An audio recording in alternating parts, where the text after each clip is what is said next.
Before Bob Dylan ever picked up a guitar and Woody Guthrie's words were fully enshrined in the American songbook, there was Ramblin' Jack Elliott, armed with a cowboy drawl, a tattered guitar, and the uncanny ability to channel the spirit of the American folk tradition.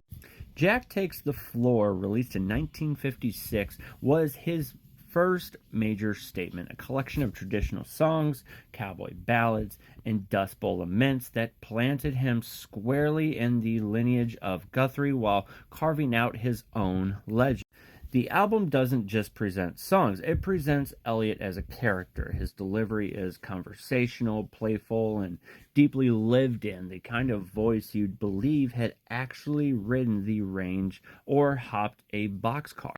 His version of Hard Travelin' doesn't just etch Guthrie, it feels like a relay baton being passed between generations.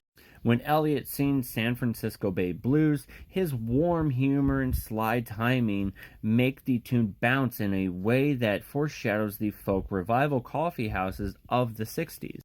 What makes Jack Takes the Floor remarkable is how unpolished it is. There's no sleek production, no backing band, no attempt to dress these songs up for the mainstream listener.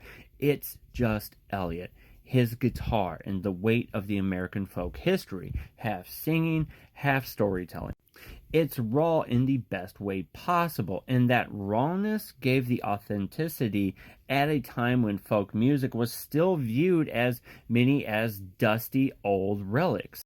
Elliott's influence is all over the folk explosion that followed. Dylan famously modeled much of his early style to Elliott, who turn had modeled himself after Guthrie. If Guthrie was the source, Elliott was the bridge, the cowboy troubadour who kept the flame burning until a new generation was ready to run with it.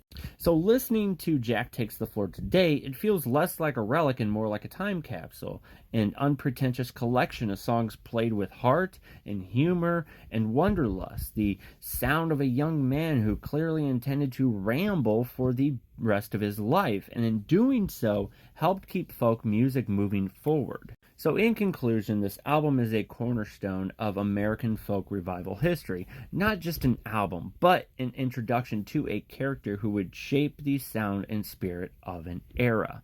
So if you haven't listened to this album, check it out. Let me know what you think. I believe it's only on YouTube.